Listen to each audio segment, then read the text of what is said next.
stories of the Bible. Talinghaga tungkol sa manghahasik. Siya si Jesus, Heyo! ang anak ng Diyos, ang tagapagligtas ng mundo. Itinuturo niya sa lahat ang tungkol sa pag-ibig ng Diyos at pinapagaling niya ang lahat ng may mga karamdaman. Marami siyang ginawang kamangha-mangha, katulad ng paglalakad sa tubig, at kaya rin niyang buhayin ang mga taong patay na. Wahoo! Isang araw, lumabas ng bahay si Jesus at naupo sa tabi ng lawa. Napakaraming tao ang nagtipon sa paligid niya. Kaya, sumakay siya sa isang bangka at doon umupo habang ang mga tao na may nasa dalampasigan. Marami siyang itinuro sa kanila sa pamamagitan ng talinghaga at paghahalin tulad. Sinabi niya, may isang magsasakang naghasik ng binhi.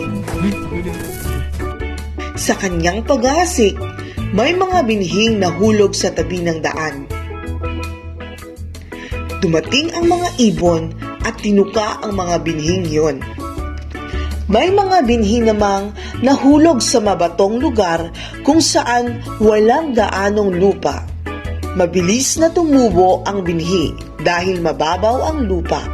Ngunit, natuyo rin ito ng nasikatan ng araw at dahil hindi malalim ang ugat, namatay ito. May mga binhi namang nahulog sa lupang may matitinik na damo. Lumago ang mga damo at natakpan ang mga tumubong binhi. Ang iba namay nahulog sa mabuting lupa. Lumago at namunga. Ang iba'y napakarami ng bunga. Ang iba'y marami-rami. At ang iba namay katamtaman lang. Kaya kayong mga nakikinig, dapat ninyo itong pag-isipan. Pakinggan ninyo ang kahulugan ng talinghaga tungkol sa manghahasik.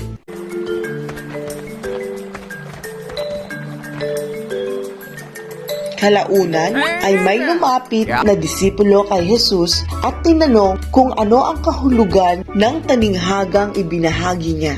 At sinabi ni Jesus, ang tabi ng daan kung saan nahulog ang ilang binhi ay ang mga taong nakinig sa mensahe tungkol sa paghahari ng Diyos pero hindi nakaunawa. Dumating si Satanas at inagaw ang salita sa kanilang puso. Ang mabatong lugar kung saan nahulog ang ibang binhi ay ang mga taong nakinig sa salita ng Diyos at masaya itong tinanggap agad. Ngunit hindi taimtim sa puso ang kanilang pagtanggap kaya hindi tumagal ang kanilang pananampalataya. Pagdating ng kahirapan o pag-uusig dahil sa salita ng Diyos na kanilang tinanggap, agad silang tumatalikod sa kanilang pananampalataya. Ang lupang may matitinik na damo kung saan nahulog ang iba pang binhi ay ang mga taong nakinig sa salita ng Diyos.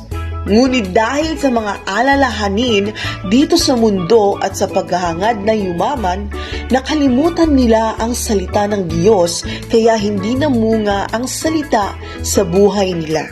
Ngunit ang mabuting lupang hinasikhan ng binhi ay ang mga taong nakikinig sa salita ng Diyos at nakakaunawa nito. Kaya namunga ito sa kanilang buhay. Ang iba'y namunga ng 30, 60 at marami pang bunga.